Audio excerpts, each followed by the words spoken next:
who are there tonight, this evening with me. And once again, I am going to be in conversation with Dr. Anil K Prasad, and the topic is post-colonial literature, themes and issues.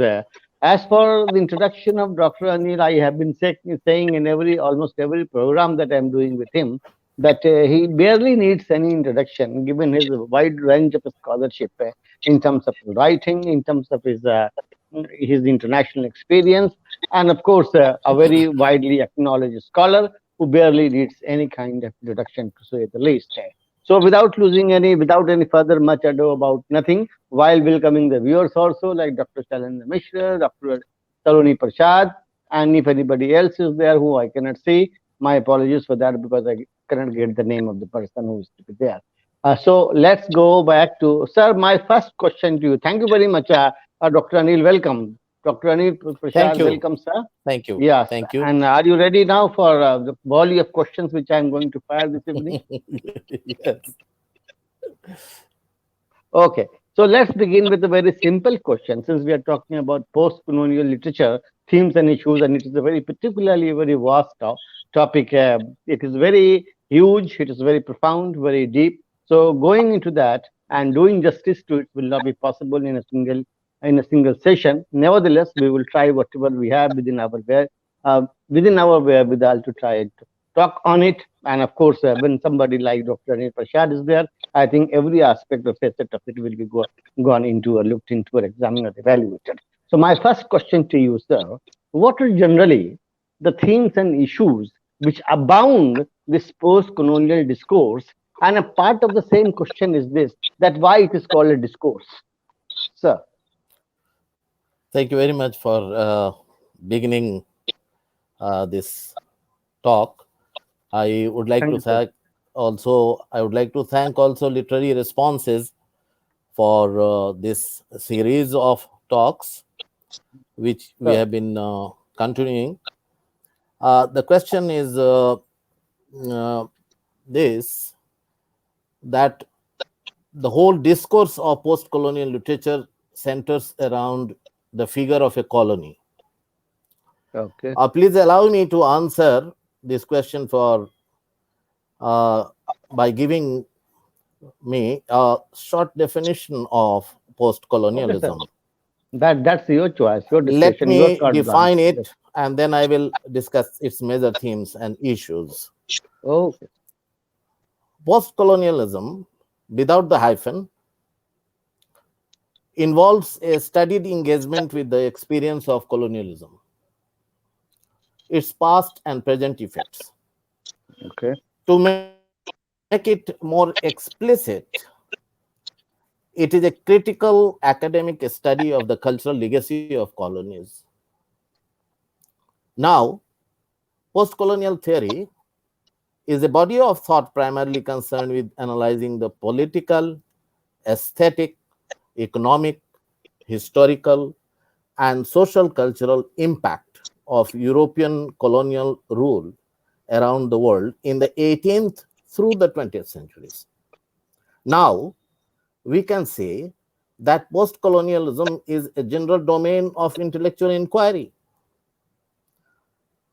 Okay. And this spirit of inquiry started with the seminal works of C.L.R. James, the famous historian, Aimé Césaire, the Francophone activist who wrote about negritude and whose discourse on colonization is a very important treatise, and then Albert Memé, the French Tunisian scholar, whose The Colonizer and the Colonized is a very famous work, and the preface of that was written by Sartre, and then Frantz Fanon, whose The Wretched of the Earth is known to everyone. What was special about Frantz Fanon was he was a psychiatrist and he was an activist too. So he analyzed the psychological impact of colonialism on the people. Then we have Ngugi wa Thiong'o, Decolonizing the Mind, Edward Said, his Yes. Orientalism, and a group of theorists under the umbrella term of Subaltern Studies Collective, like Homi Bhabha, Ranjit Guha, Gayatri Sivak, Bill Scroft, and Izaz Ahmad, and others. Now, all the issues which are there centered around one motive of the colonizer, and that was the economic exploitation. For economic exploitation, the colonizer,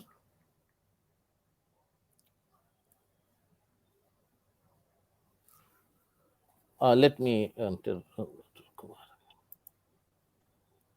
yeah. So for economic exploitation, the colonizer had to do so many things. But regarding the question of discourse, let Yes. us begin with the ambiguous legacy of enlightenment, and it was during the age of empire. So the relationship between enlightenment and imperialism was not an accident. It was a complex relationship, and imperialism came forward subtly and cleverly with new forms of subjugation and domination. And these forms were not devoid of colonialism. The issues which were very prominent in post colonial discourses are nation, nationhood, slavery, migration, race, sexuality, and more prominently, power, economics, politics, religion, and culture. And there was a complex interplay of these issues in relation to hegemony, the control of the colonizers. Now,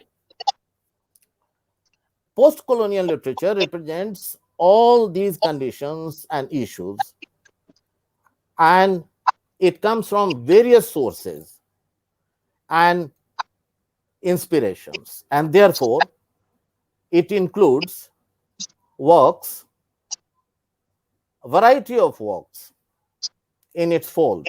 For example, among many others, we have, I begin with Raja Rao's Kantapura, Chenua Achebe's Things Fall Apart,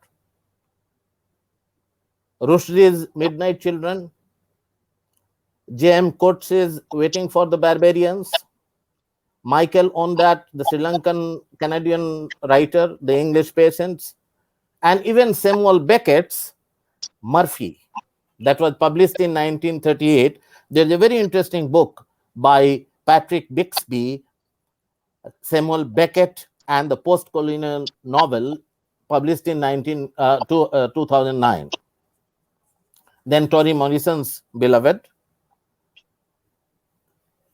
Gabriel Garcia Marquez's 100 Years of Solitude, Taib Saleh, the famous Sudanese writer who wrote uh, against uh, uh, Joseph Conrad's Heart of Darkness. The name of the novel is Seasons of Migration of the North to the North. Then Arundhati Roy's God of Small Things. There is one Zimbabwean writer. Her name is No Violet Bulawayo. No in her language means with, and Violet is the name of her mother who died when she was 13 years old. So she gave this, she renamed herself. And the name of the novel is We Need Now Names, and that calls for rethinking, reimagining ourselves in new directions. And then White Teeth, published in 2000 by the English writer J.D. Smith. There is another work by Imbolo Mambu, Behold the Dreamer.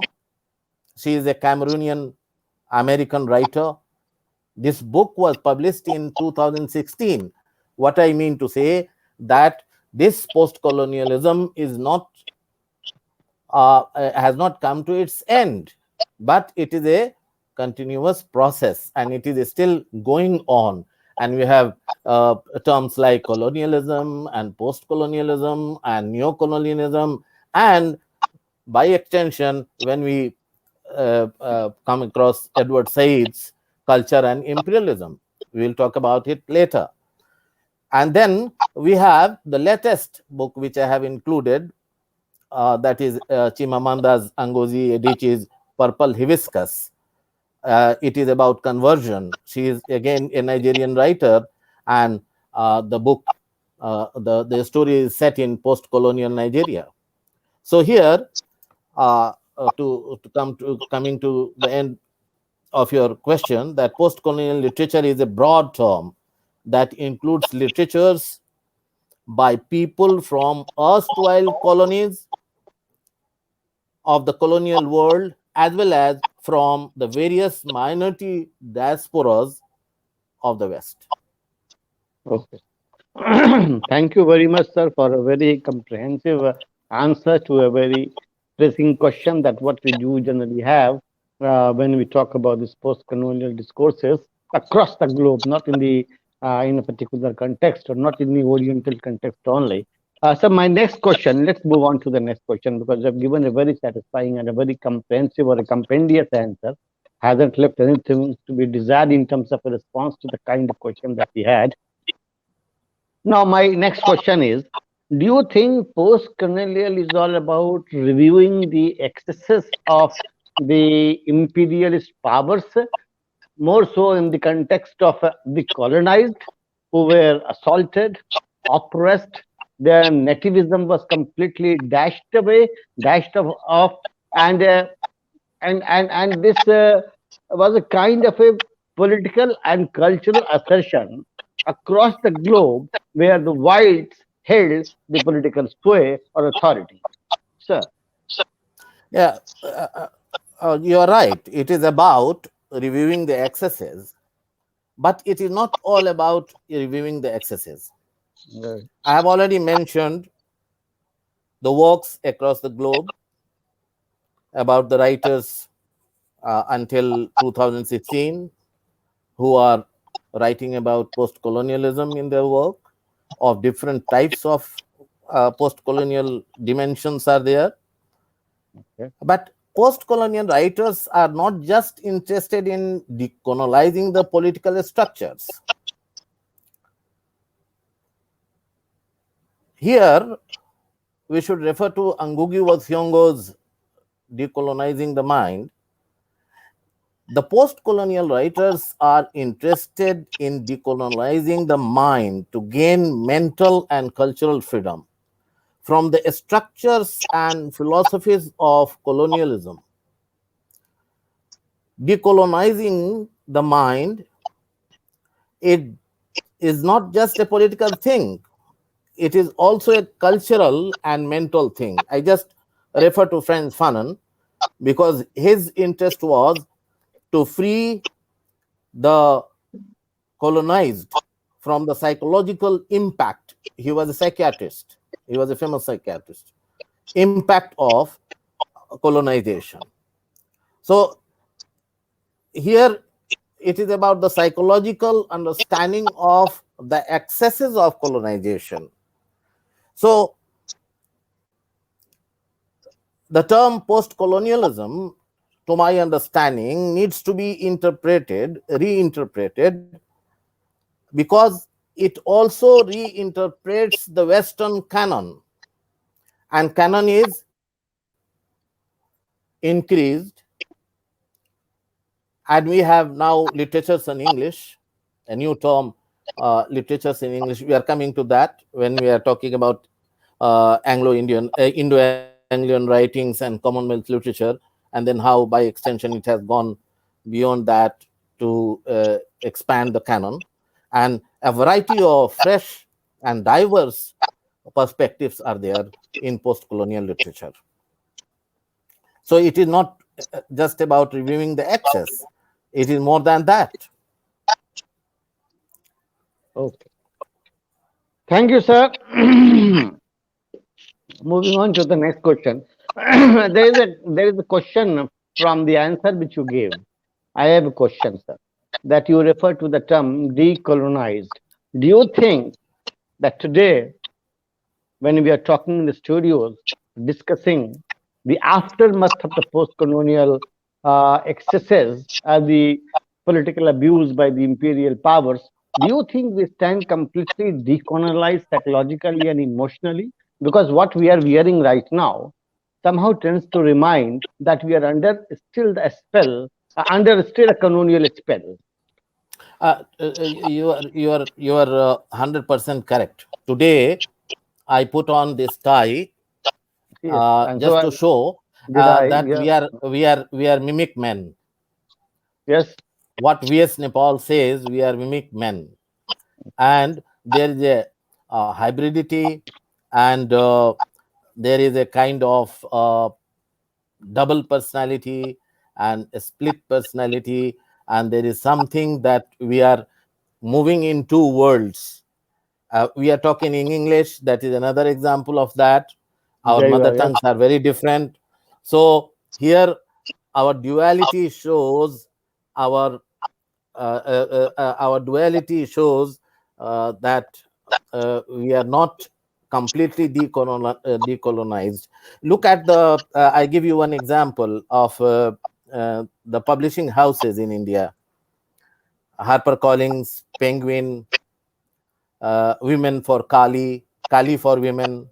These are some of the publishing houses, and we are publishing books in English, and there is a wider readership. And English was not, it did not end in 1947. It is still a very potent means of communication even today. So, why are we talking about neo-colonialism?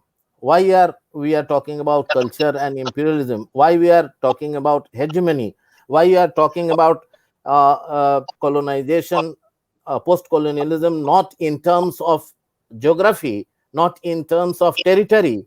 Because we are colonized today without territorial expansion. So we are colonized today on a psychological, mental level. That cultural is my level answer. too. Yeah. And of course, on cultural level. Okay. So thank you, sir.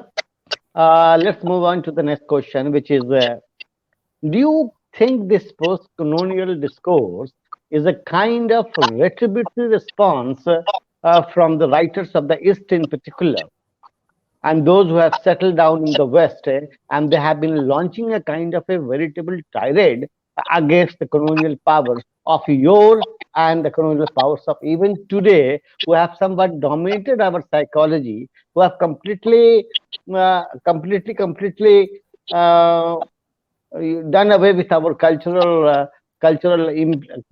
superiority or our cultural obsessions and all that. So what we are aping very consciously isn't that kind of reflection of our own mindset, that we have not been able to disengage ourselves from the kind of horrendous impact which the colonial powers left on our psyche. So, What really I understand from your question is that you are talking about the writers from the East who has writers an from the East, organized response yes, towards, yes, retributory who response. has an who has an organized response to post-colonialism. But it is not exactly an organized response, to my understanding, by the Indian writers or the writers of Indian subcontinent, uh, such as Raja Rao, Rushdie, Kamla Markandeya, Ruth Praver Okay. Jhabwala, R.K. Narayan, Mulkraj Anand, and others, even like Arundhati Roy. There is a rise in the tendency to write about imagined community, to write about history, to rewrite history rather, nationalism, nationhood, at the same time critiquing the colonial discourse, challenging the stereotypes, and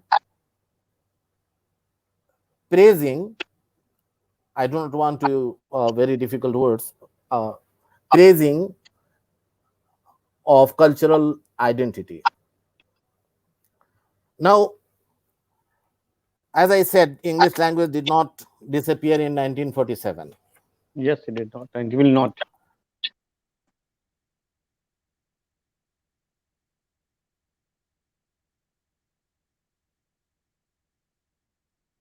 Hello, sir. Sir has gone somewhere.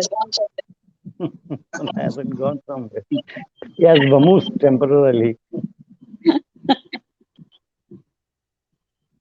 Hello, sir. Maybe Please there's get back. electricity. Maybe there is electricity yeah, problem, or maybe some Uh, connectivity issue. See, Some connectivity issue. there is always an issue of connectivity because at times we are connected and we are disconnected with the same ease.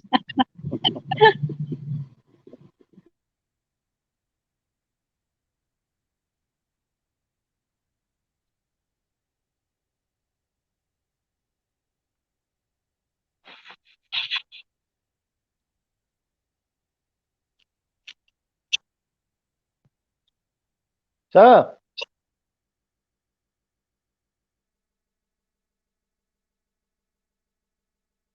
this is a technical snag, I suspect. Yeah. Technology has intervened. Yes, it does intervene and it always does at the wrong moment. We aren't all that techno savvy because we have to rely on whatever we are given to work with. Yeah. Yes, yes. But these online classes have taught us a lot to use this new Yes, because technology. Exactly. see, for the Exactly. links I Exactly. I've learned so many things. for the links of And my own class, I not only yes, that, the very interesting things are emerging. I read Yes. in one of the British newspaper, a very distinguished female writer has said that now, even after this pandemic, we should rely more on, of course, she was talking about business. I mean, online business, software, yes, and that. And she says that now, instead of having the regular office hours and all that, now we should hand over the entire thing to India and Malaysia. Of course, she has mentioned Malaysia as well, to do there you this are. online Correct. business, because India has a large population and they know English, so they can, and they have very good experience with And Indian, they are you know. also and they are also closing down their business establishments. They are saving money that way also because now Yeah, most that of is the what people they are say. working That from home. yes, yes, that is what they Sorry, say. That ultimately, sorry, there was Uh, some problem. yeah, there is Yeah, always a problem for no, technical. go ahead, go ahead. Go yeah, ahead, there was please. some connect problem. So Get what back I to was rhythm, talking sir. about, yeah, that's what I was talking about. That there was English language emerged as the most effective language of communication, and previously in the past we have Tagore, Mulk Raja Rao, and these were the writers usually there. Uh, but today we have so many writers, and there is lot of prestige given to this kind of post-colonial studies today in the West, and we have writers who have created new readers in the universities where students feel very comfortable. And we have certain writers like uh, Rushdie, for example, and these writers, they have hybrid sensibilities. For example, Rushdie writes about Bombay and Britain. He's at two places. Mina Alexander, she was All right. Yeah. born in India, went to Khartoum, from there she went to Nottingham, and finally settled in the US. We have become said China, India, San Francisco, then again India, then Vienna. We have Bharti Mukherjee, who was located in the West, and she didn't like her to be called with a hyphenated Indian American label. She wanted her to be called an American writer, but her location was Gujarat, US, Canada. So there was a very complex relationship. Even today, we have a writer from Patna, Amitabha Kumar, who has just published a book, this time outside of the time, and he also moves between Patna and India and US. We have writers like Amitabh Ghosh, Upamanyu Chatterjee, Shashi Tharoor, and Arundhati Roy. So all these writers write about race, class, gender, nationhood. You cannot say that it is an organized response to post-colonial literature. They write about their own issues and themes, and we study them. We have our academic response to them, and we analyze, understand, write research papers. People do PhD, and this goes on and on. Okay. Okay, thank you very much, sir, for dispelling my doubt as far as this question of retribution from the east to the west is concerned, because that it has a serious political angle also. Because they oppressed us yesterday, and today we can hit back through our own, through in our literature and in the same language that they used for the expansion of their political authority, which is what this is what James Joyce also did, and this is what Joseph Conrad Uh, also did, uh, uh, hitting back. that's Yeah. what I would like to add something to it, that Yes. the empire has written back, Yes. and it has been Bill already Ashcroft. Yes. yes, it has already been reinterpreted in Shakespeare's Tempest, in the words of Caliban, when Caliban says that you taught me language, and my profit on it is I know how to curse. The red plague rid you Hmm. for learning me Yes. your language. So what you say is 100% correct. Okay. Okay, sir. Now, moving on to the next question, because this was something that was an interpolation. I added this question. I took this question on the spot, so it came from your answer only. It sprung from your answer as a natural corollary kind of a thing to which I had to react, and I did react my own way. So now the next question, sir, that critics like Edward Said, Gayatri Spivak, Homi Bhabha, what is called Holy Trinity, they have worked together, they have worked in tandem to build a kind of narrative to politically engage the mighty West and Eurocentrism while fighting against the politics of marginalization and otherization. What your take, sir? Hmm. This is a very common thing when we are talking about post colonialism. These names we Will keep uh, coming. Yeah. they keep coming, and they're very important. For example, Edward Said gave away a view to look at the other, Yeah, yes, how other otherization. how other was looked at from the lens of Eurocentrism was shown by Edward Said. And Homi Bhabha's contribution is to talk about hybridity, mimicry, Mimicry. Yes. duality, and Syncretism. yes. So here, the social and psychological ways in which they try to show us about the other is very important. I just would like to quote Okay, sir. Fanon in this regard. Fanon says that, come then, comrades, the European gave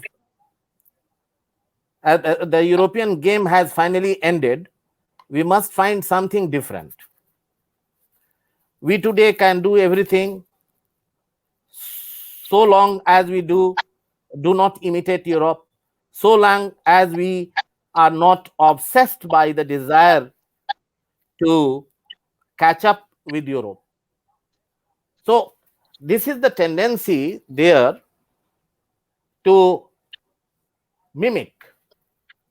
So, mimicry is one kind of thing that attracted the attention of Edward Said, Bhabha, and others. You can remember. I think uh, at the time or before we were born, there was a tendency of the people, the Indian people, to wear sola topi. Sola topi was a kind of a thing from the dress code that the Indians, the natives, used to wear.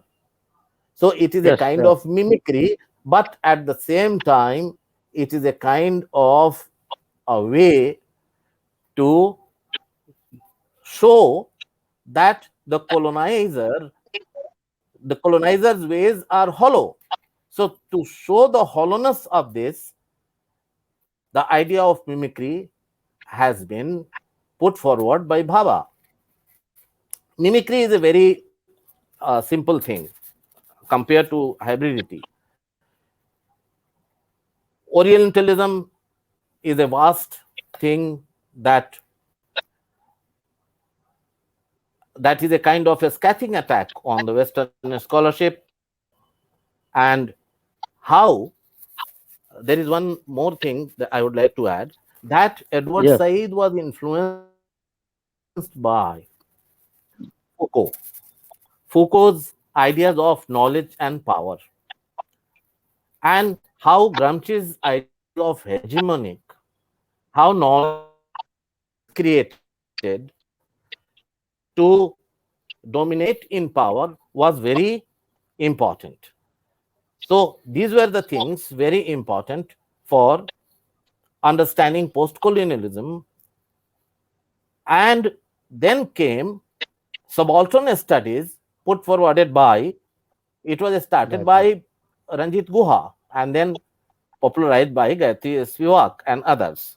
So here hybridity, ambivalence and mimicry, they are not only important for post-colonial studies, but also for management studies, art theory, architecture, human rights, development studies, theology, etc. So the ideas which are there, they get extended to further to other fields of study. So what I mean to say, that all these things go beyond the cultural and post-colonial literary studies. So the concept of hybridity, if we take the concept of hybridity, it comes from horticulture. It's very interesting. It is about cross breeding. It is about cross pollination to form a third species. Now here there is also influence of Bakhtin, because he also talks about polyphonic sounds. Now when Baba talks about hybridity, he talks in relation to cultural identity that emerges through these spaces of ambivalent states of cultural identity. And he says that it is a turmoil rich third space. It is a third space that is very significant. And here we have in betweenness of the space. The writers of diasporic literature, they also talk about this hybridity. They talk about in betweenness of the space that carries the burden and meaning of culture, and that is what it makes the notion of hybridity so important. Now, Okay. now let us bring Macaulay into the picture. Macaulay says that there must be an interpreter. The native should be like an interpreter. He should be Indian in blood and color, quote, but English in taste, in opinions, in morals and in intellect, unquote. And we have French Fanon's black skin, white mask, and we have V.S. Nepal's mimic men. Now, all these repeated artificial second-hand mimicries, they all are there to create one kind of authorized otherness, the otherness that will continue, that will sustain the power of the dominant culture. Okay. Sir, allied to this very answer of yours, there is a question, which is a very pressing one for me, and it has a certain degree of a discomfiture for all teacher also, in terms of a certain kind of turbulence for myself, because this is the question I have been asking to myself. But then there is a scholar before me who can address this concern of mine very conveniently and effectively. That don't you think that the East today, which in the words of Benjamin Disraeli was a career, East is a career. So what was the context of that statement when he called East a career? So is that a happy hunting ground? Is this a happy hunting ground? Is it a breeding ground for the political emergence of the colonial powers once again? Or did they create a space for themselves to re-engage themselves in asserting the same political narrative of superiority? Sir. It is a hunting ground for the people of the West, and it is a hunting ground on the levels of race, language, Culture, yes. literature, culture, religion, and it has, as I said in the beginning, the main motive was the economic exploitation. Now, how economic exploitation should be done easily, comfortably, with the labor that was so cheap in the East, and uh, all other things which were there, land and all, and uh, so in spite of the fact that they said that the East was inhabited by the savages, uh, uh, in area of in heart of darkness, the savage is called a barbarian, a howling beast. But this savage uh, sometimes behaves like a master, and for the savage, this invasion of the West comes as a blessing, and the center, because the West was at the center and the East was at the margins. But Even today it is at the margin. but this otherization also created fissures within the very structure that sustained it. So it was a career. It is still a career. You see, uh, uh, you can. I would like to give one example: a smoking cigarette. Uh, it is it's very important thing in our societies, and those who are making cigarette, they are never rich. They are never poor. They are rich people, and the selling of arms and ammunitions also, because we have a false kind of prestige and pride in brandishing our guns and weapons. Course. Yes, So, right. so it is a career even today, as you said. Okay.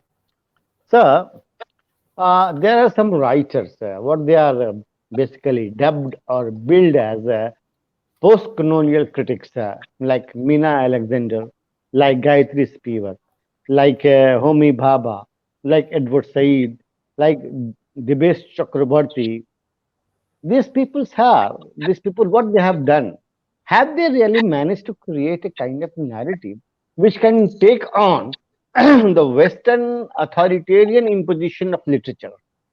Can it suffice to engage itself in building up a kind of a resistance to the imposing and to the imposing Western Europe?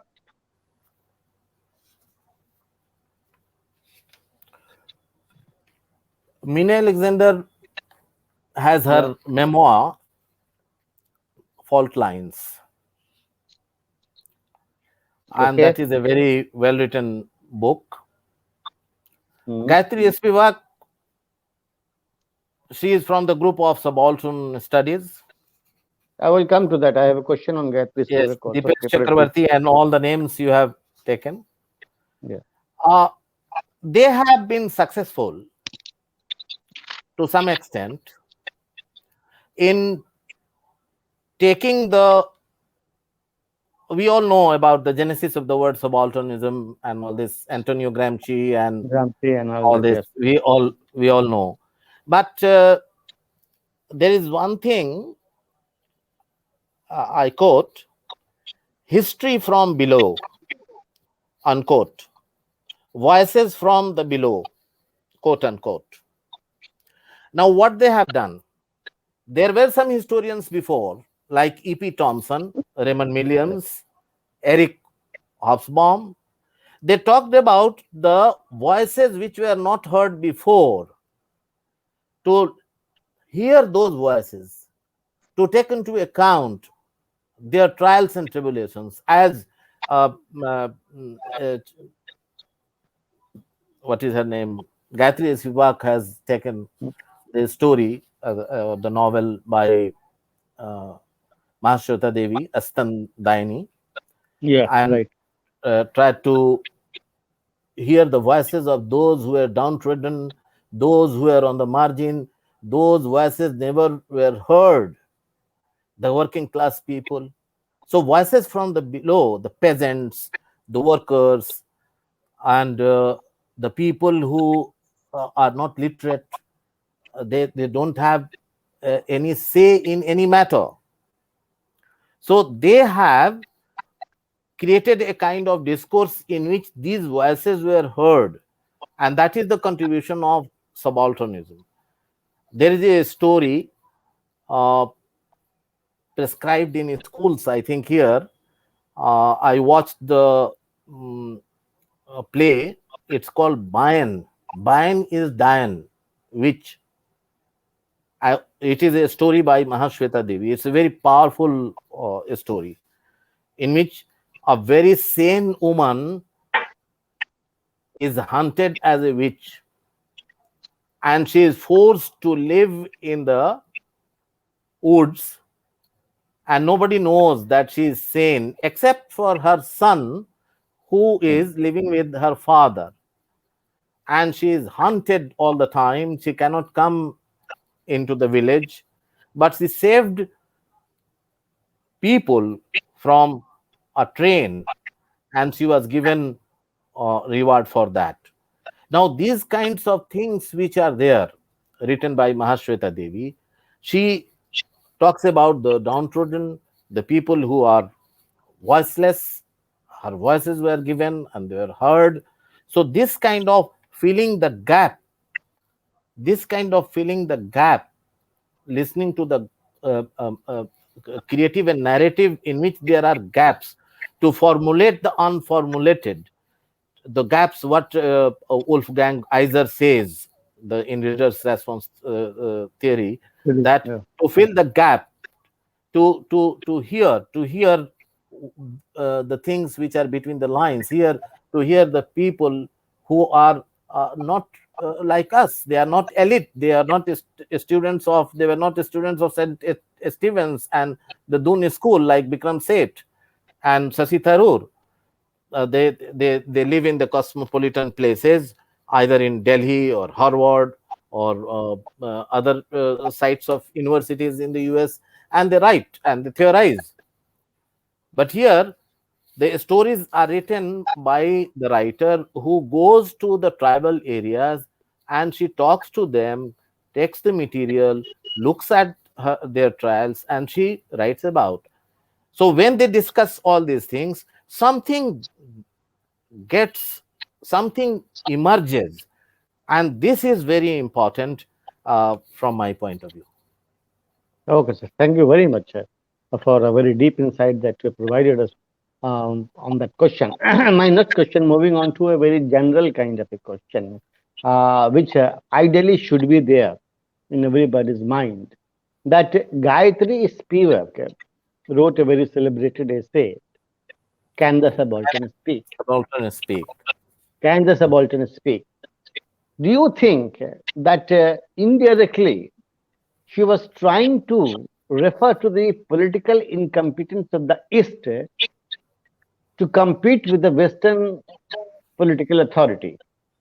And when she says that the subaltern cannot speak, that means the East can never speak before the West, before an all imposing and Western Europe, who have exercised a whole spell of cloud on the global literature without leaving any space for the emergence of the Oriental philosophy, whatever it might be. Sir, No, yes, there is emergence of Oriental philosophy that is in Orientalism. That is in Chinua Achebe's very beautiful novel Things Fall Apart. There is a philosophy, and that philosophy is, it is not exactly a philosophy, but this is in African literature. It is studied under the heading negritude. How the people, because when they said, when they said that Africa has no culture and Africa has no stories. Chinua Achebe wrote yes, in 1958 Things Fall Apart, in which there were many folk tales, and these folk tales were very interesting. How the tortoise has broken back, what mosquito says to the ear, how the snake rides a horse, and he yes, says that. So these stories were there; they were very much there. But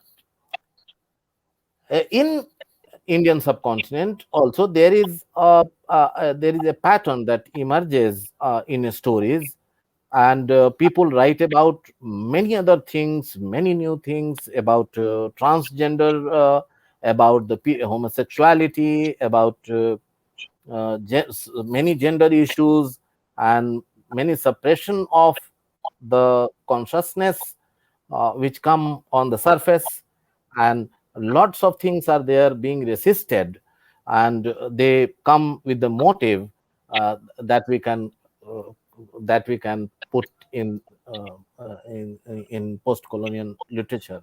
So there are things being written, and there are new things being created. It is not that it is already exhausted by the Western literary canon, and they have been read, and they have been studied, and they have been researched, and new things emerge. In order to understand this, one has to go and read the essays of Chinua Achebe, or we have to look at the videos and watch the videos of Chimamanda when she talks about feminism, when she talks about a story, because he says that there should not be one kind of a story, there should not be one monolithic structure in the story. There must be, she does not refer to Bakhtin, but it should be, the story should be polyphonic.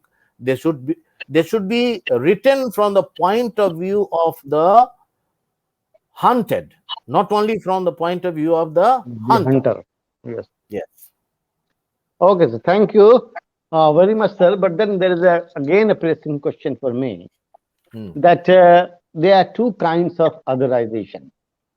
One is referred to as demonic otherization, and the other is referred to as uh, exotic otherization. So, Yes. what do you exactly mean by this demonic otherization, or the other one is that what is the other one? I think that the exotic Exotic. otherization. Yeah, exotic. Can you draw a line between the two? in terms of a very clear-cut difference between the two levels of otherization? Otherization, all of us know that when we are put on the margin and we are looked at as someone else, the other. So what I understand or read somewhere that the demonic otherization is the otherization of the Western people, like the character in Conrad's Heart of Darkness. And the second kind of authorization is like uh, Okonko, as he is in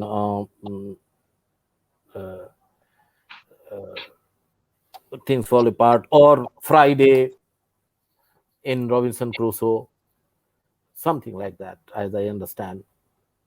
Okay, okay. Thank you very much, sir. Let's come to a very general question that in the last 70 odd years, India became free in 1947. Do you think our literary tradition has become equally free? In what sense? Free from the political impact, from the political influences of the Western Europe?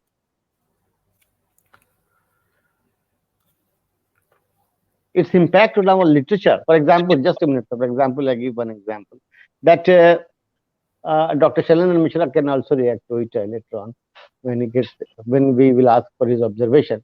That today, when I was a student, I read the tragedy of Macbeth way back 25 years back and all that. Okay, there was a question given in the exam. Discuss Macbeth as the tragedy of ambition. Okay, 25 years down the line, when I happened to be examiner, I came across the same question. Discuss Macbeth as the tragedy of ambition. My question to you is this: do you think that the text of Macbeth was completely closed down forever, and there was no rereading of the drama No. to There, have a there is certain kind of?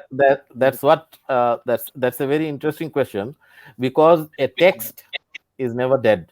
The No, text that's there. text comes to life, and these all these theoretical things which are there, they help us understand text in many different ways. I just give you example. I can give you example of Macbeth also, because Macbeth is also nowadays discussed from the point of view of post-colonial perspective. Yeah. And as we have Tempest, Othello, discussed from post-colonial perspective. But here I give you another example. Dr. Yeah. Mishra will be very happy to know about this example. You know, James Joyce has a story, a very interesting story, Araby.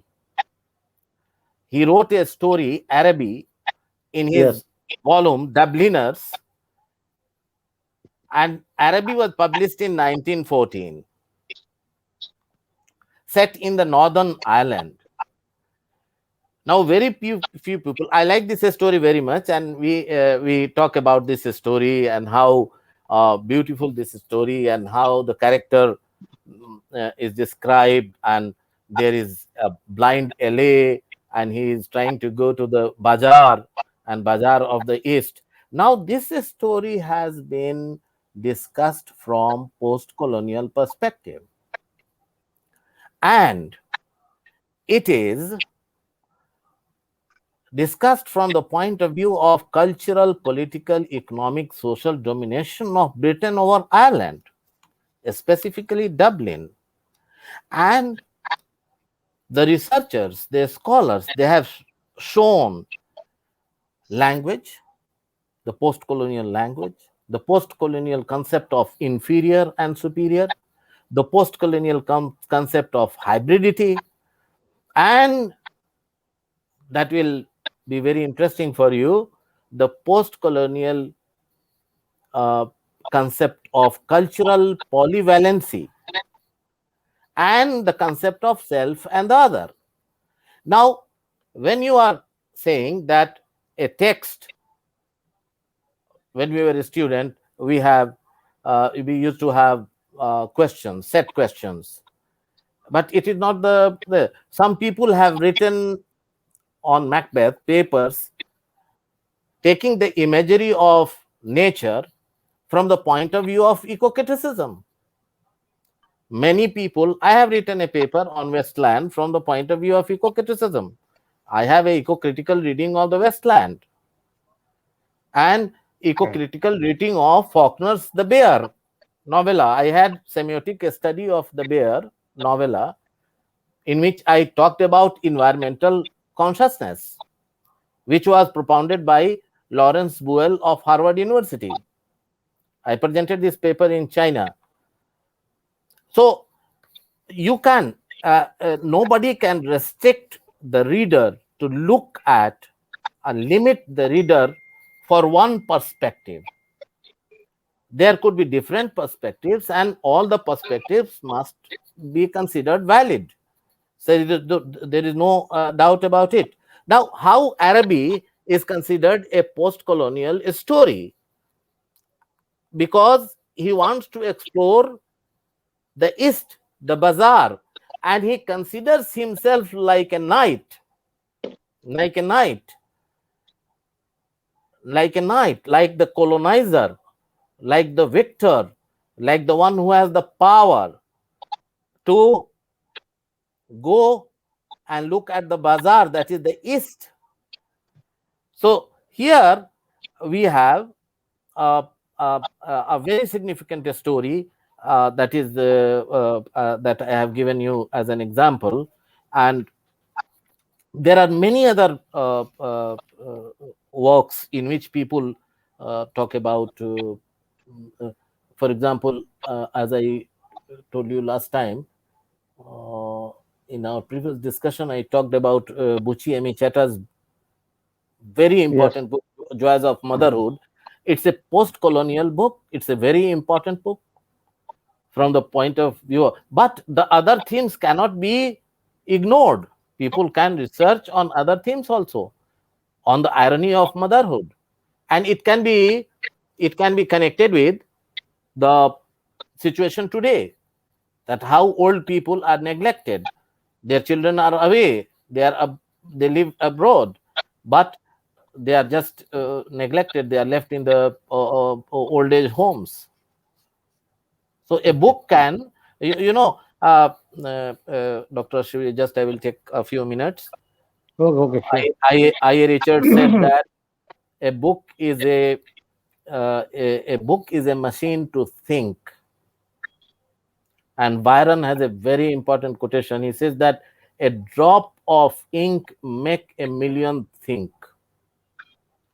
So when we read a book, if I bring into the picture postmodernism and Barth says that when we are reading a book, we are writing ourselves, and we have Co-author. lots of ideas coming, and we become co-authors. Yeah. Okay, sir. Uh, Again, to go back to the same question and extend it a bit further, that haven't we uh, found ourselves in a position of some kind of subordination to the imposing interpretations given by the West itself to its own literature? For example, we have been studying all through our life A.C. Bradley, Wilson Knight, Harold Bloom, and all that, and without ever bothering to be concerned about what we think about the text we have read. For example, as I give you the example that there was a question like discuss Macbeth as a tragedy of ambition, and even today the same question is in circulation across India. Not that I'm talking of a particular university. The question, therefore, is this: that why can't we go beyond the questions which have been set by the West itself, which is in recognition of the importance of its own hegemonic literary structure,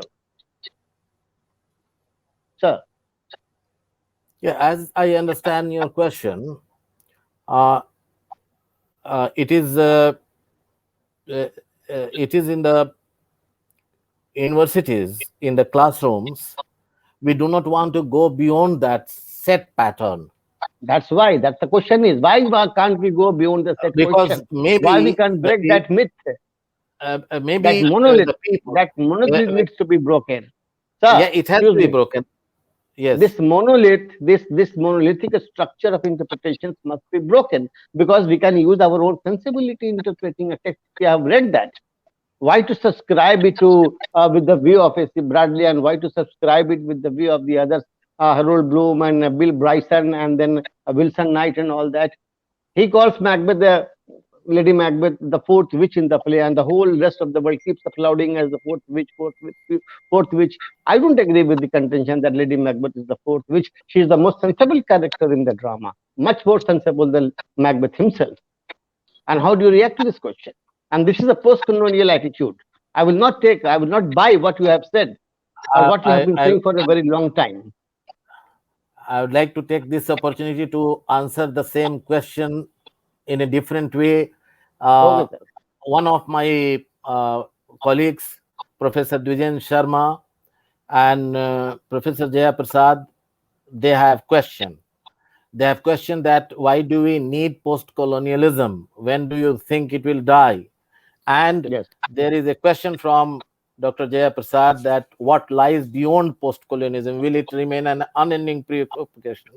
I also believe, like you, that we should not parrot.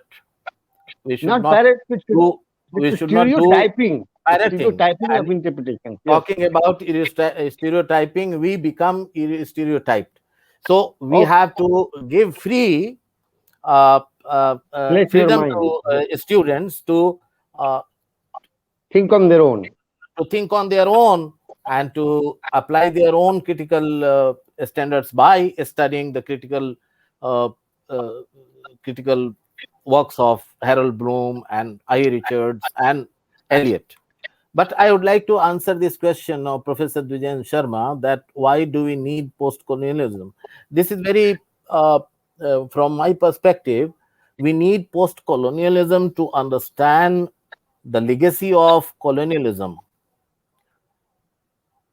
It helps us understand the legacy of colonialism.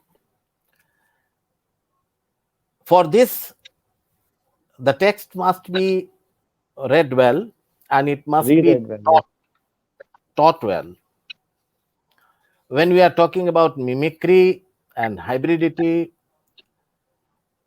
we, if you look at a passage to India, even a minor character exemplify all these things, and it helps us understand the That was legacy that was that was a of. highly imperial novel, by the way.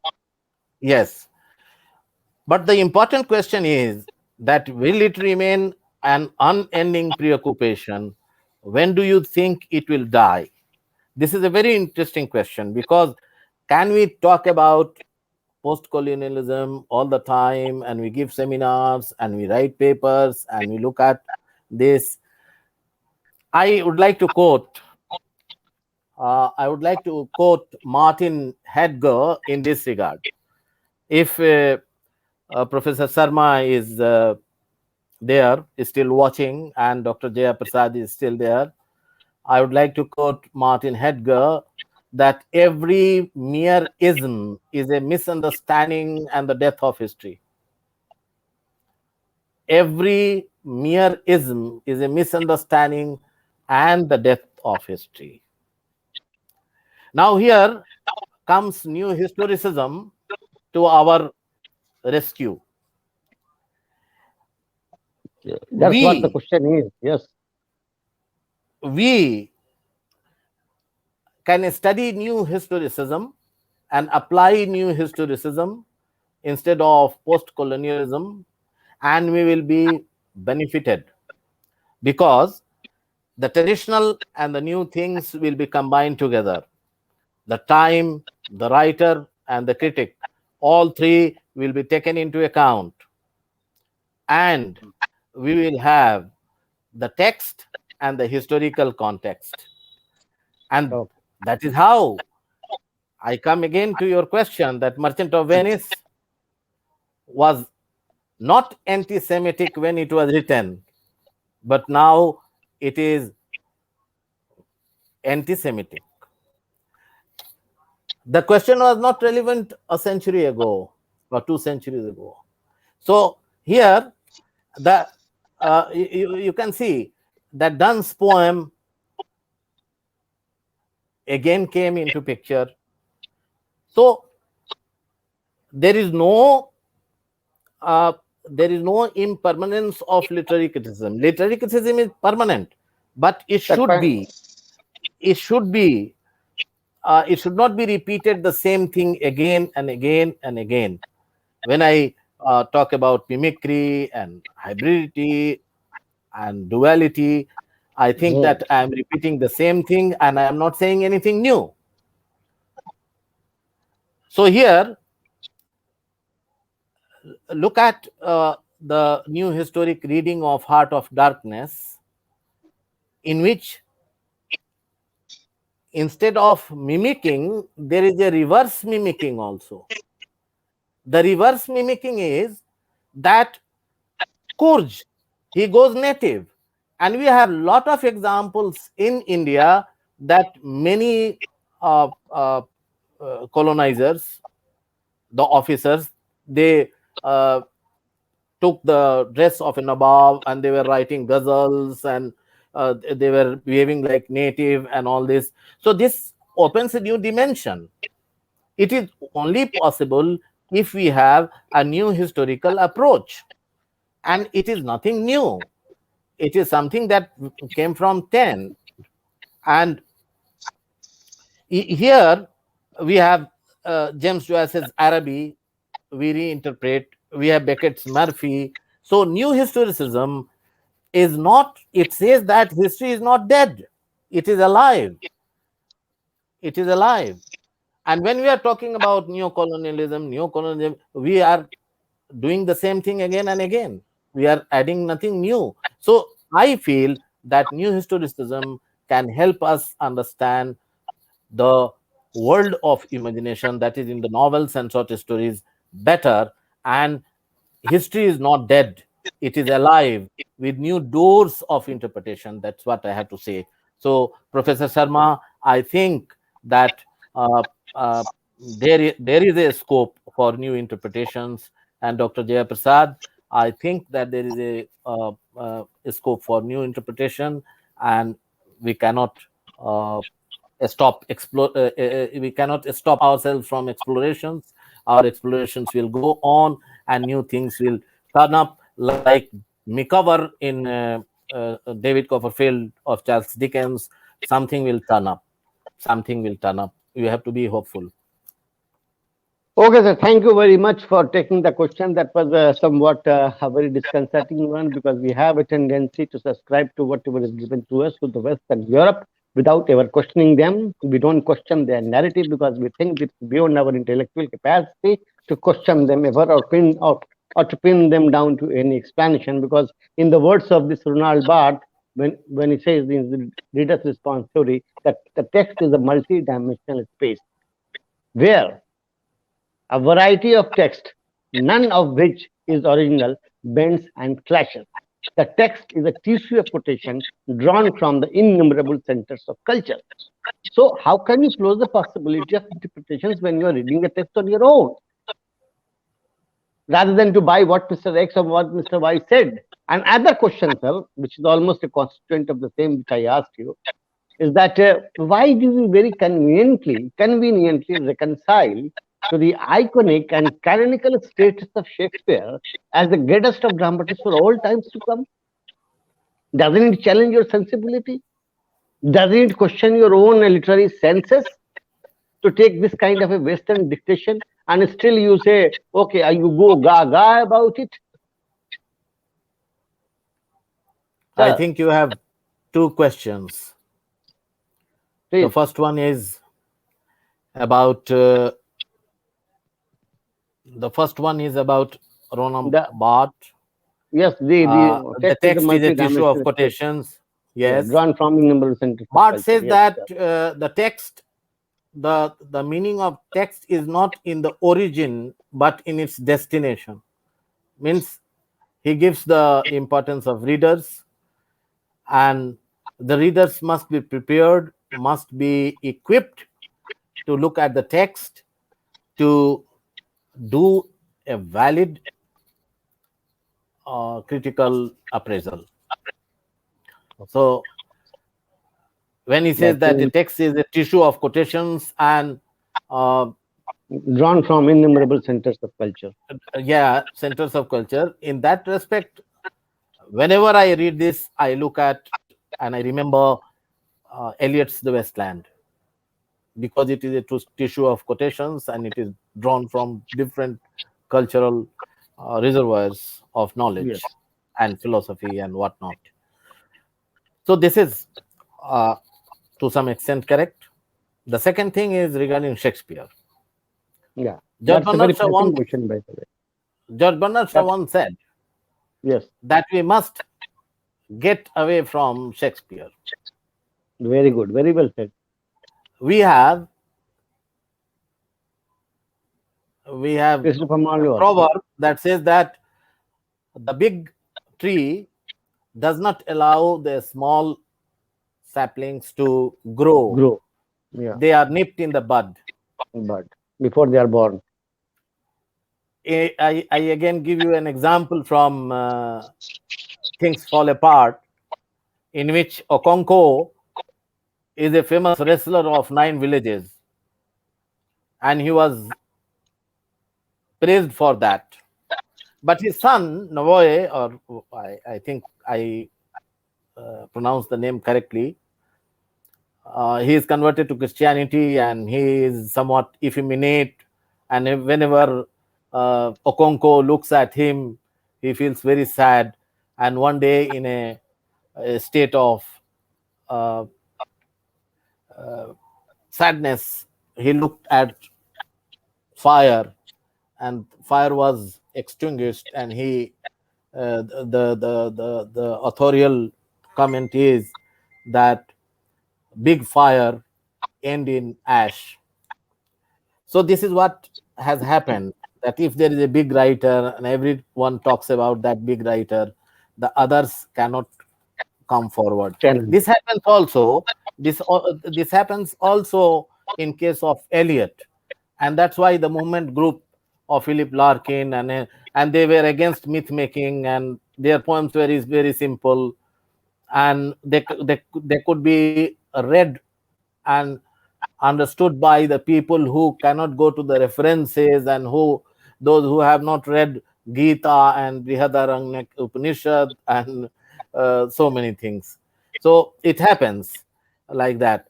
And I feel that Shakespeare is a great artist. There is no doubt about it. No doubt. Yes, But absolutely no doubt. but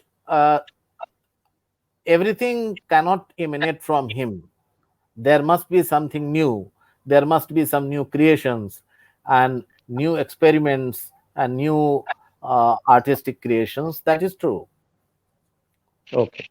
Thank you very much, sir, for a very convincing and for a very compelling response of yours to a very disconcerting question, basically, because we, the Orientals, have a tendency to subscribe to whatever is given to it through Western Europe.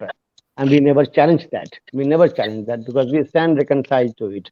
Because somewhat we are still in some kind of servility or insubordination to the imposing might of the Western Europe, even in literary terms, not only politically.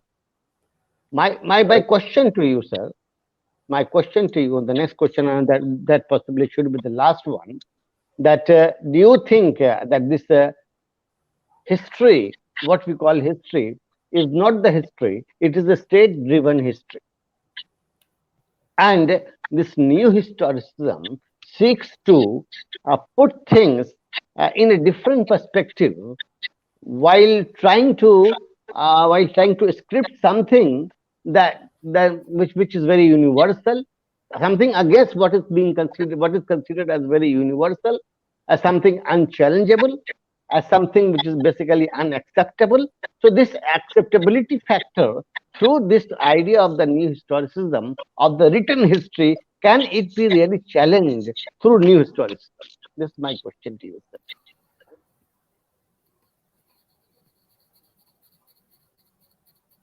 New historicism challenges uh, the historical writing, Yeah, that state-driven and history. whether it will challenge or not, I don't have any idea about it.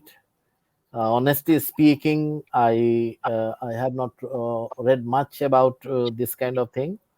Uh, from the point of literary understanding, I have understood that if someone is looking at a work of art, he should look at the social and historical context of the work of art, and that is new historicism. And uh, a state driven history is always written by those who are in the power, and they Yes, write the history from their own point of view, exactly right. uh, and their writing of history is Always always challengeable. yes, challengeable. And I don't know how to answer your question, You because have already answered it. I don't think I'm very competent enough to answer You this have question. already answered it. You have already answered it to the best of my satisfaction and to the best of the viewer satisfaction also. So there's no point in going back to the same question all over again. Yes, sir. So I think that was the question. One last question, if I can have, to broaden the perspective of our talk, our discussion. That when I quoted the example of Macbeth, don't you think that we are again supporting the idea, the Derridian idea of deconstruction, of of challenging the finality of judgment on any literary text? Yes, there cannot be a final judgment on the interpretation of any literary text. It will change uh, from time to time, and it cannot be fixed. If it is fixed, then its value will diminish. It will Demolition, not be then it will very. be like undue It will be of assertion of no your use. political authority. Okay, sir. So, sir, coming to almost to the end of this talk, we have some very persuasive, some very scholarly viewers also on the show, like Dr. Salinder Mishra, like Dr. Saloni Kumar, and the others whom I cannot see. No, we have Can I, Dr. Jaya Prasad, Dr. and Jia we have Prasad? Okay, thank you very much. Dr. Yes, Muhammad Al yes, yes. Khulaidi from Yemen. We Oh have my God, all the way from Yemen. Yes, sir.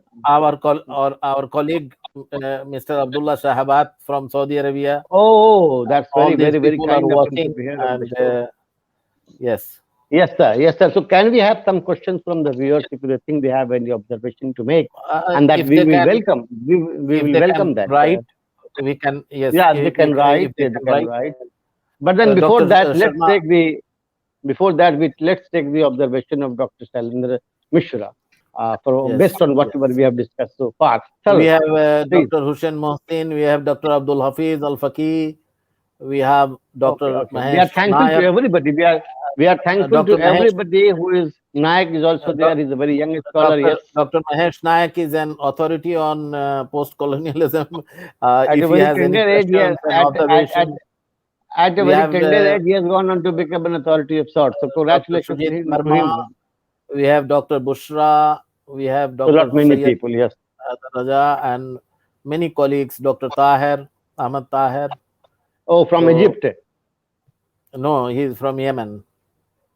He is in Yemen, but he's from Egypt. I know him, Ahmed Tahir. No, no, Dr. he Ahmed is Tahir. Yemeni. He is Yemeni. He's Yemeni. But then I Yes, have my connections with my Facebook friend, yes, yes, yes. He was my student. Dr. Yes. Ahmed Tahir. So I will request now Dr. Sashanand Mishra to, to please come up with his observations based on whatever important or unimportant we have discussed this evening on post-colonial literature, themes, and issues. Sir. Thank you, dear. One thing we have discussed a lot, and Dr. Yes. Prasad and you have discussed a lot. So I don't think I have anything to add, except few. Say, for instance, you people have been discussing Macbeth, for instance. Now, Yes. no matter how great the author is or the work is, we must remember that every work is dated, one. Two, every literature is a regional literature. Say, take for instance Macbeth. Can we think of Macbeth set in England? No. Why? Because Shakespeare, being so sensitive, could not write it about England. King Lear, stupidity of King Lear, or Yeah. is there because he decided to divide his kingdom among three daughters, which was basically wrong. But he was not Right. defeated by French king. Why? Because the English audience would not accept it. Likewise, King Duncan was the king of Scotland, and he couldn't have been the king of England. So, what does it mean?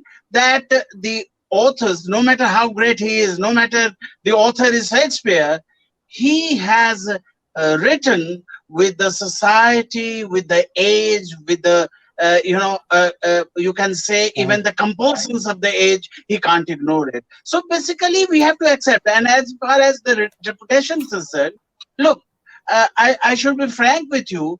Some of our problems is that our academic standard has declined very much, unfortunately. Hopelessly, And yes. there's no benchmark. We are going down the hill. And that's why the same question is repeated. Why? Because the setter doesn't want to upset the apple cart. कोई That's what I नया wanted to question know, they sir. They, then that will create a problem. That There that will be that's walkout what of the yeah. That is that's well what I And said. exactly secondly, wanted to know from you. That is yeah, well said. no, it has declined. Everything is very, universities. Unfortunately, our universities have ceased It's just to like what you academic call institutions. Yes. capable of giving Apologies. light. Unfortunately, that's a very unfortunate situation. It's what you call graduate producing, factory where we produce without caring much. And as far as English is concerned, yes, We've gone to decline the is top. percent. Second thing, Professor Prasad, and you also talked about it. Little language, English language, and there you referred to America. Now, when we were postgraduate students, one of our teachers who was little, little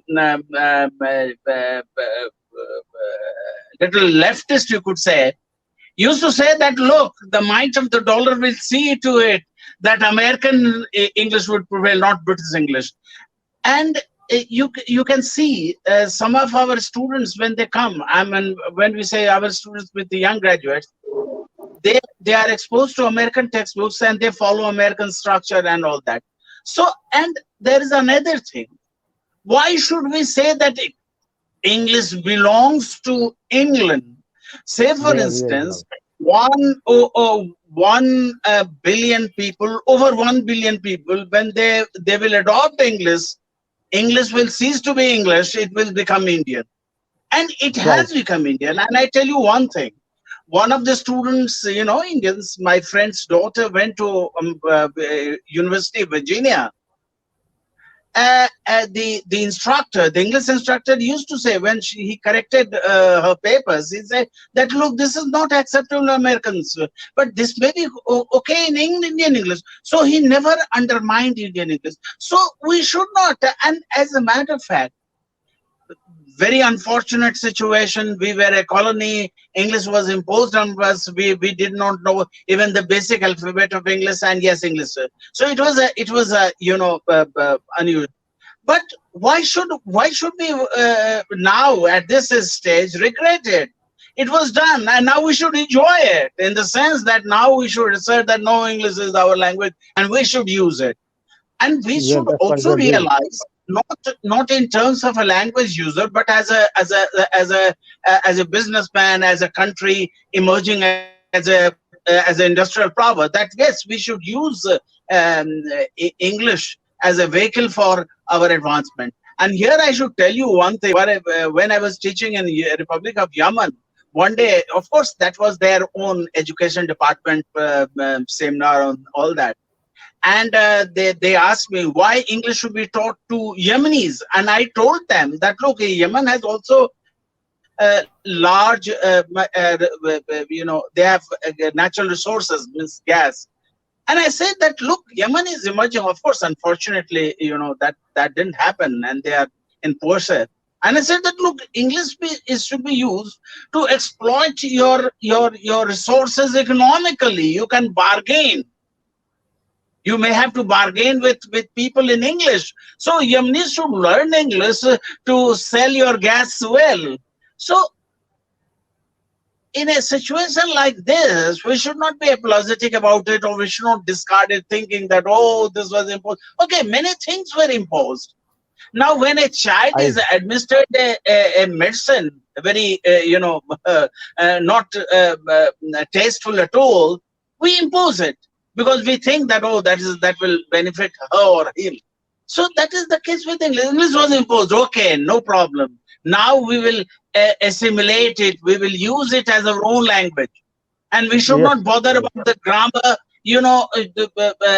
as taught by British. We should have our own grammar, because most of us are fluent in our languages with very rich grammar. Say, for instance, Hindi, say, for instance, Tamil, say, for instance, Urdu, say, for instance, many languages. Our language is no way inferior to any of these languages. So why should we bother about grammar, somewhere? If something is convenient, we'll change it. After all, that will be our own. We have converted Viceroy's house into Rashtrapati Bhavan, so we'll convert English. Yeah. Thank you for giving me this opportunity. Thank you very much. I would just like to add, since you are discussing English language, and Dr. Mahesh Nayak has comments on this, and thank you, Dr. Mahesh Nayak, for your kind appreciation of our conversation that is going on. Regarding the English language, I used to say that the BBC English, or the standard variety of RP, we speak English, and when we go outside India, in Yemen, we teach English, and we are teaching English to people who are not the Englishmen, or English is not their mother tongue. And we go to other places and we teach English, and we do not sometimes meet people whose language is English and the mother tongue. So what I mean to say, that this is the state of English today. Regarding English language, that is, I forgot to tell, because here there are many people who are watching this program. Regarding English language, we have two things. One is abrogation, another is appropriation. There is one writer in post-colonial literature, his name is Ken Saro-Wiwa. Ken Saro-Wiwa was education commissioner. He was an activist. He was hanged.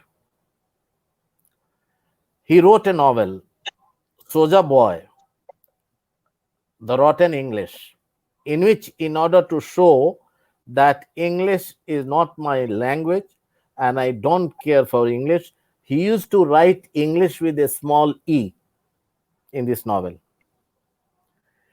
On the other hand, HEB, he appropriates it, and he uses his indigenous cultural lore as part of the narrative. The third example is Ngugi wa Thiong'o, who gave up this exercise in writing in English, and he started writing in his dialect Gukuyu. So this is about English language. What Dr. Mishra says is very important, that we should have our own idiom. We should speak in our own language. Yes. And evolve our own language, right? Yes, and we should not. It should be understandable. It should be intelligible, but it should not be. We should not imitate RP, or what is called, what Peter Rock says, BBC English. But it should be. It should be intelligible. It should be.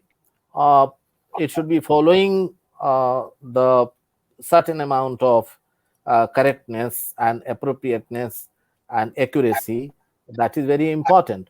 But we should not fight shy, or we should not be ashamed of our speaking English or any other language, or, for example, mother tongue. one's own mother tongue. This is another Yeah. Sorry issue for which poking my so thank nose you very once much. again. Sorry for poking my nose, my tiny nose No, no. all over again. I should tell you that look, American English is not the dialect of British English. American English is American English. They say, oh, our and people. Why? Yes, Not because of the linguistic features, but because of their political power. After all, how could yes, Americans or American thing can be dialect of, even if, New England state is all important, and they often refer to their homes in United Kingdom, whether that is this one, like that. But America, because of political reasons, because of economic might, that is true with India also. That if we start using English as our own, with our own features, with our own dialectical features, and if we have the economic power, then yes, they will say, oh, it's Indian English, not a dialect of British English, So that is there. Okay. Thank you very much, okay, Dr. then Sanan thank you very Mishra. much And for your Dr. observation. Anil, thank you very much for all your answers and all your very piercing answers, in-depth analysis of the questions that you had, which I had on my which I had, and I asked you and I pinned you down to some very serious explanations, and you came out with flying colors. There is absolutely no question about your scholarship. Dr. Sanan Mishra also made some very important points in his observation and his short speech, and he highlighted some of the issues that we come across every day in our practical life. He lamented also the death of the academic institutions, which is a very realistic observation, and we also rue it as much as he does, because this is a complete decline, this is a complete disintegration of the academic structure. Sir, finally, हम while फिर thanking आपसे all बात कर रहे हैं 1 minute में.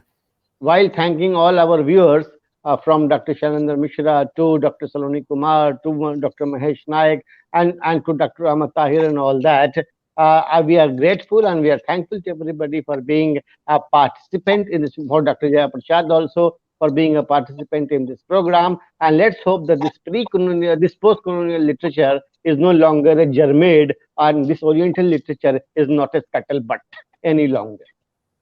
So that's what the conclusion is. Thank you very much, everybody, for being very kind, for being with us this long, because it has been a long discussion. And for me, particularly, it is very important because it has updated my own understanding on post colonial discourses and some of the issues and some of the very pressing issues which have come about in the course of the discussion. Dr. Anil K Prasad has been as convincing as he has been ever in his responses to the questions given to him.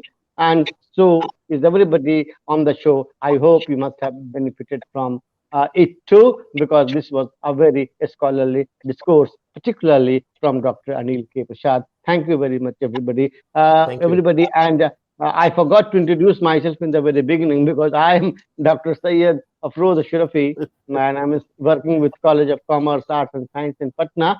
And I and Dr. Anil had a stint in Saudi Arabia together, and therefore this scholarly intimacy is always there. So we may ask that why this much of intimacy is there or this degree of intimacy is there. It is largely because of that. I have grown under his bumper shoot. Thank you, everybody. Thank you. We will meet again with We some will new meet topic. surely some new topics some other day on the same channel and about the same time. Thank you very much. Thank you. Good night, Thank you very much. everybody. Bye. Thank Bye. you. Thank you, everyone, Okay. for Can we joining close it us. now? Yeah, Yes. yeah. Okay.